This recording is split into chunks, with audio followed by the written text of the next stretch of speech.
Sonna Bakana! Hey guys, what's up? It's the Culture Detective here, investigating your favorite animes, and right now it's already 2:20 a.m. in the morning. So that is why I will only do half the review right now, and I will continue with the review tomorrow morning, because a man's gotta go to bed. So, hey, I am going to be reviewing the first season of Attack on Titan. Yeah. Created by Isayama Hajime, animated and released in the year 2013, Attack on Titan is one of the more popular animes of the 2010s alongside JoJo, Hunter x Hunter, you name it. It's set in a fictional world heavily inspired by medieval Germany, or at least late medieval Germany, where humans are constantly in fear of being eaten alive by titans, which are like giant zombies except invincible basically, except their weak spot is behind their necks called the nape, and if you slice it, they die, but if you miss it, they live. So this anime is almost like The Walking Dead, but the walkers are 50 times taller and they're basically impenetrable. Going into it, I didn't expect much. Even though this anime has had its high praise, that's because I don't really see anything all that interesting to me in the premise before I entered this anime. I just finished one of the best parts of JoJo's Bizarre Adventures, and I don't know how will Attack on Titan live up to that vibrance, that eccentricity, and that level of creativity. But I guess I was kind of wrong because I ended up enjoying Attack on Titan Season 1 quite a bit, even though I wouldn't say it is a perfect show. I wouldn't say the story is perfect. I wouldn't say every single character is interesting, but still, there is a good plot somewhere in Attack on Titan. So before talking about each episode, I want to talk about the OP first because it is iconic. I actually like the song. I think it fits the tone of the show really well. It's incredibly dramatic and over the top. It's like a national anthem. Animation wise, it's just okay. I like the bits where the words pop up on the screen and we see words like death and victory and glory. It's like the anthem to a glorious suicide to save the nation. It's all about the sacrificial spirit. It's the kamikaze. It's the good old Japanese blade in the stomach stab, basically. So we have episode 1, basically the prologue episode. Again, this is basically the classic something killed your parents, now you're mad and want to take revenge. In this case, it is Eren and his stepsister Mikasa, as well as their friend Armin. Their town was attacked by titans one day. After 100 years of peace, their town was attacked, their parents died, and they were angry basically, especially for Eren.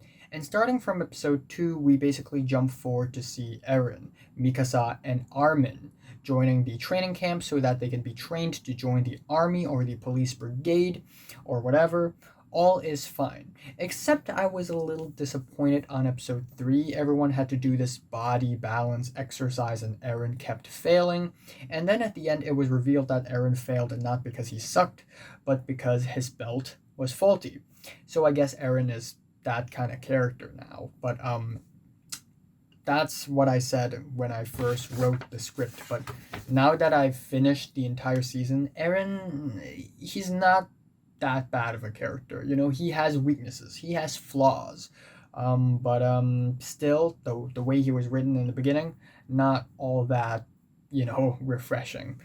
Episode 4 is also pretty similar in tone, in my opinion. We jump forward to 2 years later, where we see the character of Annie being super antisocial and chill, but also very skilled. And then we jump forward to 3 years later, so a total of 5 years since episode 1, when the characters are guarding the wall and fighting their first battle, where the Titans invade Trost. The level of energy is suddenly so much higher. The tone is suddenly so much grimmer and darker. It is crazy. It's not a very entertaining battle, more of a very depressing one, because once again the Titans were super strong and the town was basically destroyed and a bunch of main characters already died. I refuse to believe that within those 5 years, no one had came up with a more efficient way to kill a Titan. Like, I don't know, use strings to decapitate a Titan, or maybe use a bomb arrow, or maybe use acid, or whatever. I mean, there must be some new invention between those 5 years after the attack on that town. Am I right? What I'm actually shocked about is that on episode 5, a Titan actually swallowed Eren, the main character. And I was like, whoa, did Attack on Titan just pull a Ned Stark on episode 5? Really?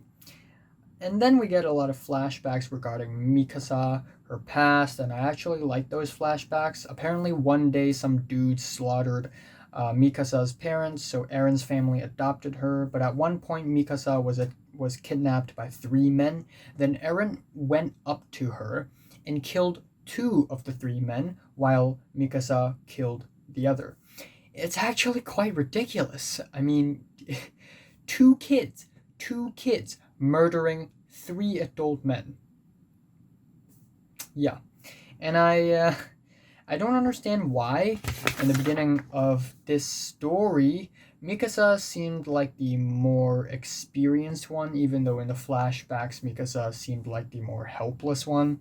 But anyways, the flashback actually says a lot about the tone of the story. It's kill or be killed. It's the strong killing the weak. It's natural selection. It's the world being cruel. Really brings me back to the friggin' 6th grade in elementary school. In a good way. Over to episodes 7 to 9, where the Battle of Trost continued to take place. We actually see more of Jean trying to lead his team, but questioning his orders, and I enjoyed that quite a bit, because in the beginning of the story, Jean is a bit of an asshole. He led the team back to the headquarters while trying to dodge the Titans. Some didn't make it, of course. Armin, Mikasa, and Connie encountered a Titan that kills other Titans. For the rest of the video, this will be a minor spoiler alert, so I'm about to drop this. If you completely haven't seen Attack on Titan and you want to go into the show or the story with no preconceptions whatsoever, stop it. Because, minor spoiler alert, Eren is alive. Eren is alive, and he turned into a Titan. And the reason being is that his dad injected him with some sort of secret medicine that can allow him to transform into a Titan so that he'll be super strong and he can heal himself and save mankind, basically. And that was a good twist. I really like that twist. And I like how it works too. It's not like Hulk where you can switch to a giant on and off whenever you want to. Eren turns into a Titan and then disposes the Titan's body. And then when he does it the second time, he grows a new one. So he basically isn't really becoming a Titan. Rather, he's in the nape of the Titan, controlling the Titan's nerves, while it's like Ratatouille, basically. In a way, it's basically Ratatouille. Yeah, very swick indeed. But like Demon Slayer, Nezuko being a demon was questioned by the Demon Slayer Corps. Eren being a Titan was questioned by the authorities. But in this case, the authorities were so much meaner to Eren, Mikasa, and Armin. They tried to blow them up, and Eren saved them, of course. Then we have the rest of the Battle of Trost. Episodes 10 and 11 are just alright. There are a lot of talking, especially for episode 10, when Armin decided to try his best to convince the commander that Eren is harmless. And even though Armin was loud, I don't think he was all that persuasive. On episode 11, the ultimate military commander of the whole country, or I think he is, saved Eren and told the whole army that he had a plan to take back Trost. Because on the previous episodes, Trost was completely destroyed and overtaken by Titans. Yeah, and that is to make Eren seal the hole in the gate in the wall with a large boulder while the rest of the army distract the Titans at the other side of the town Trost. And a lot of people were skeptical. We had like 6 scenes where different groups of people start to question the plan, trying to run away, crying, and I like those scenes. I think it makes the situation more stressful than ever. Episodes 12 and 13 are pretty fantastic. Episode 12 is, of course, when the plan failed and a lot of people died. It was really tragic and really stressful. Nobody really knew what to do. Then we have episode 13 where the plan actually somehow finally worked, and that's a relief.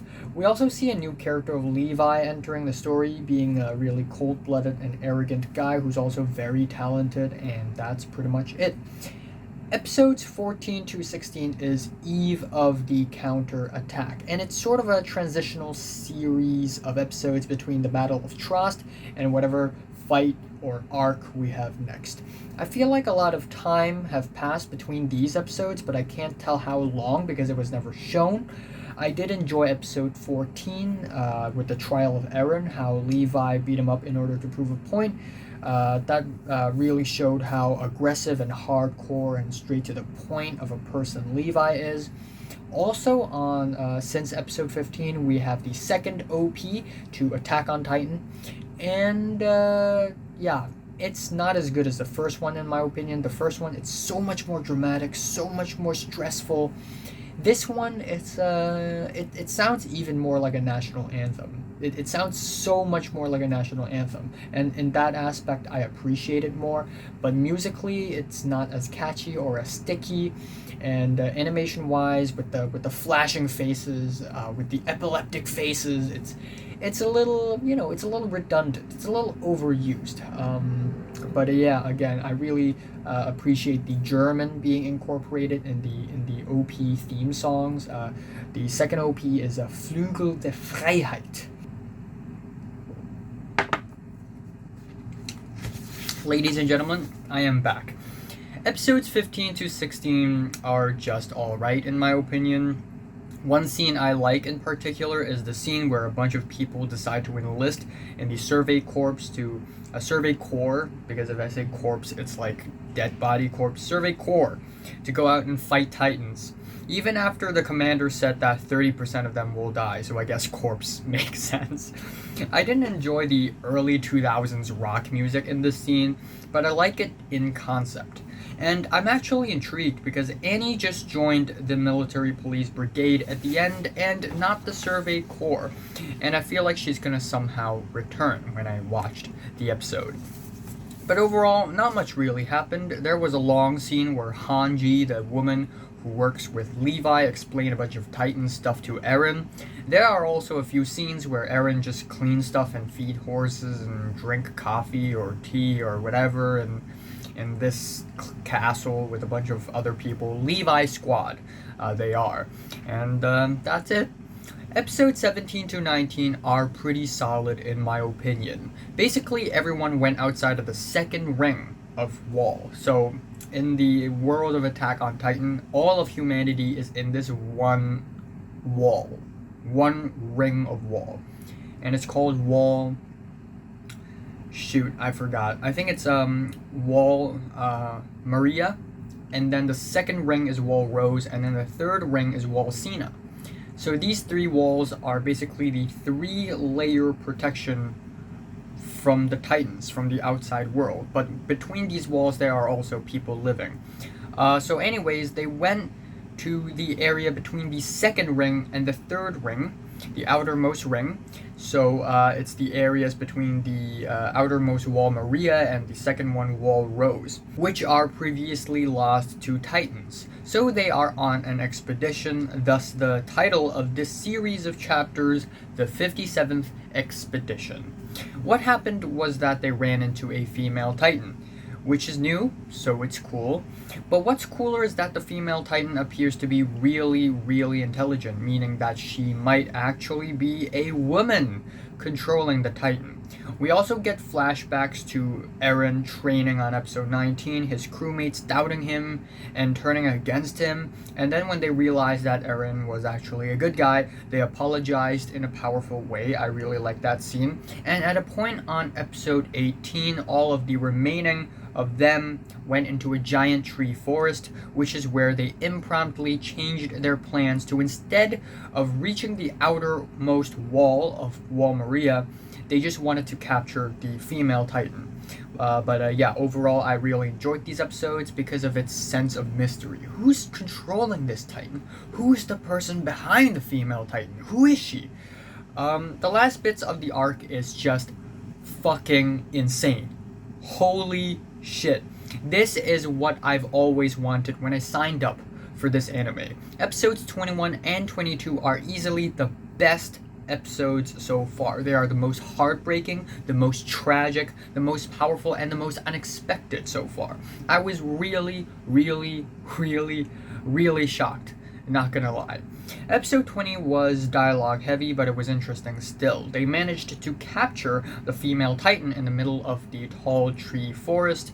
They tried to attack her, almost succeeded, but the human controlling that female Titan escaped and sneaked away. Episode 21 is heart-shattering. It really hurts to watch. Previously, we see Eren facing a lethal dilemma where he either transforms into a Titan and help others, or trust in his squad and sort of leave the squad do their thing and follow orders. So far, he had been following the latter, and it seemed to be the right decision, at least to me. But what this episode presents is the gray zone. It's the blurring of the lines. Is trusting your squad really a good decision? And the decision that Eren had made had resulted in devastating consequences. Also, oh my god, the mangaka does not mess around. A shit ton of important main characters just died. Without any build-up, without any flashback, they just died. And it's really realistic and brutal. Episode 22 is equally as powerful in my opinion. First of all, we have the Eren versus the female Titan fight.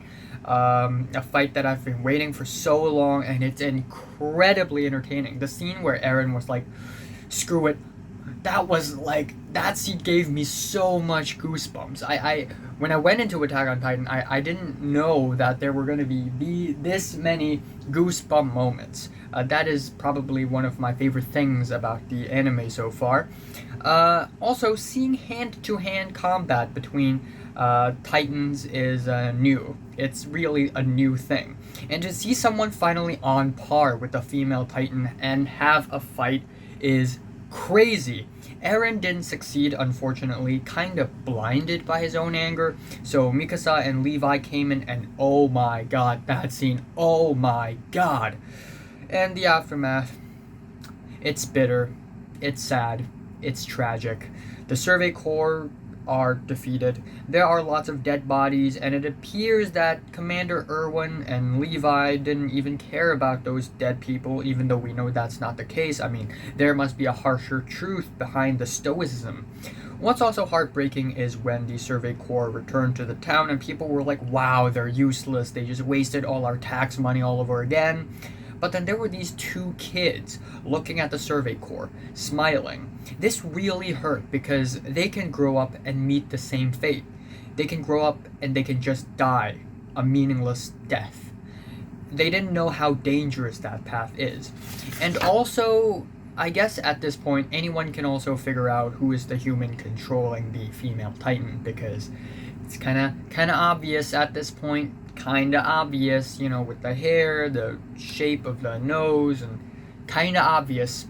Episodes 23 to 25 are fantastic as well. Essentially, Armin already figured out who is controlling the female Titan. Episode 23 to 25 are fantastic as well. Essentially, Armin already figured out who is controlling the female Titan and told Erwin and Levi. Erwin then came up with a plan to capture that person in the Stohess district, which is one of the most important districts in the entire friggin' country, basically. Episode 23 is mostly talking, but it was actually very entertaining in my opinion. The first half of the episode is basically Annie, some flashbacks surrounding Annie, what she's doing, her character development, how she really isn't an evil person. She wanted justice and she wanted to protect the weak. And then we have the Survey Corps executing that plan, and oh boy, was that person smart. The plan atrociously failed, and they had to resort to a very risky and destructive Plan B. Episode 24 is where the person turned into the female Titan, and we see a huge fight between the Survey Corps and the Titan. And it wasn't until episode 25 when we see Eren finally turning into a Titan and fought the female Titan. 1-on-1, Titan versus Titan. Yes! It was a hell of an entertaining fight. Again, goosebumps everywhere. This fight was all I was anticipating in between when I watched episodes 22 and 23. I constantly anticipate, salivate for this fight, and damn is this fight good. I was both salivating for the female Titan reveal scene and this fight, because the female Titan reveal scene, that would be really, really awesome. Like, it is so much better. It is so much better if you know which character is controlling the female Titan, and then see how she reveals the information rather than just blindly see the revelation. There's so much more suspense in there, and it's so much more entertaining. I would say though, I was a little let down because I kind of hoped for a one-on-one human-to-human fight, where instead of buildings being destroyed, it's just Eren and the girl punching each other to near death. That would have been super impactful. But while I thought the finale episode is great, I wouldn't say it's satisfying at all. There were huge cliffhangers. So huge, I'm like, bruh, why are you cliffhanging so much? Why are you cliffhanging so much? It's too much. The person behind the female Titan basically sealed herself in a block of ice in order to protect herself. So we're not going to hear any explanation from her until season 2, or any human to human raw confrontations between anyone and her. And then we have the end credits. The post-credit scene, where a bit of the wall broke and an eyeball showed up. At first I thought there was a Titan waiting outside the wall, but actually after some research, apparently that's not the case. What in the fuck? I guess if I have one more complaint about the last episode, it would be I don't like how towards the end of the episode, the theme song comes back and Erwin was like, yeah, even though we tragically lost this time, but we have progressed as the human species. We learn more about Titans, so I guess we should look on the bright side of things. But dude, a lot of people had died for nothing. So instead of forcing the ending of season 1, feel like it's a happy ending, why not just leave it in a really sad and tragic note? It's fine. You can do that, and it's fine, because it's an anime. It's a series. You can do that. It's fine. Also, I have one more suggestion, but it's a very minor suggestion, and that is, there's one scene towards the end where Eren eats bread. It would have been so cool if right before he bites onto the bread, it cuts to a giant biting a human being, or maybe even more brutal, a Titan biting his mother. It would be so disgusting, and so, oh god. But I guess, Attack on Titan is nothing psychological or anything, but that's a cool suggestion. Overall, I am pleasantly surprised by Attack on Titan Season 1. Even though there are boring moments, forgettable moments, there's also a handful of highlights. The driving force that keeps this series interesting is the fact that humans can turn into Titans as well. And all those scenes based on that knowledge are friggin' interesting and juicy as hell. I also like a lot of the characters. I understand why people love Levi, how chill he is, how rebellious he is, how professional he is. Erwin is also a great character. Jotaro's voice actor really did his character justice. how responsible and a clever of a leader he is. And though not showing up constantly, General Pixis is also likable. I also like the character development of Jean, how he went from being an asshole to a person with goodwill. And Annie is a fantastic character. Maybe it's just me, but I love characters who have layers, who hold secrets and are so much more dangerous and unpredictable than they seem to be in the beginning. I don't know why, maybe it's just me, but I like characters who act like the people around them don't understand them. And that's applies for Annie's case, but also what I really enjoy about Annie's, the Annie scene, if you've watched you know what I'm talking about, is that throughout the first, 23 episodes, Annie is always shown having a stone face, having a stone cold face with no emotions whatsoever. And, usually when the character suddenly changes his or her emotions or facial expressions, it's gonna be like, wow, that's kind of out of character. But when you keep that emotionless face for 23 episodes and then suddenly break down in hysterical laughter, it's actually scary. So I really appreciate that. But yeah, overall, I think it's pretty good. Pretty good. My favorite part is the 57th expedition, and my least favorite might as well be episodes 3 to 4. I am saying Attack on Titan Season 1 is an anime worth watching, and I'm giving it a strong 7, maybe to a light 8 out of 10. That being said, I see a lot of similarities between this and Demon Slayer for some reason, but I actually prefer this slightly more. So from now on, Demon Slayer Season 1 will be a strong 7 out of 10. Final verdict, no one can question me. No one can question me. So, have you watched Attack on Titan Season 1 from 1 to 10? How much did you rate it? Like if you like it, and subscribe if you want more, and thanks for watching. I must watch Season 2. I can't wait for Season 2.